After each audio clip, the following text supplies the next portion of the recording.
গোটা দুনিয়াটাই পরীক্ষা। আল্লাহ যারে পছন্দ করে বেশি তার পরীক্ষাও। আসাদুন নাসি বালাআন আল আম্বিয়া। এই পৃথিবীতে আল্লাহ সবচেয়ে বেশি বালা মুসিবত দিয়ে পরীক্ষা করেছেন নবীদের, কারণ নবীরা আল্লাহর কাছে কম প্রিয় না বেশি প্রিয়? যেহেতু প্রিয় বেশি, পরীক্ষা। এজন্য মুমিনের উপর যদি পরীক্ষা আসে, মুমিনের উপর যদি অত্যাচার আসে, মুমিনের উপর যদি ধৈর্যের পরীক্ষা আসে, জেল জরিমানা আসে, মুমিন ওইটারে ভয় পায় না। মুমিন ভয় পায় একজনকে, চিল্লায় বলেন তিনি কে? কারণ আল্লাহর ঘোষণা ওয়ালা তাহিনু ওয়ালা তাহজানু। ঘোষণাটা কার?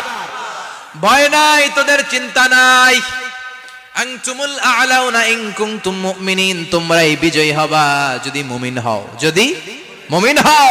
এজন্য ধৈর্যের পরীক্ষা দিতে হবে, আল্লাহর উপর তাওয়াক্কুল করতে হবে, অত্যাচার আর জুলুম আল্লাহর নামে সহ্য করে যেতে হবে। চিল্লায় বলেন ঠিক কিনা? কারণ মুসলিমের সাথে আল্লাহ থাকে।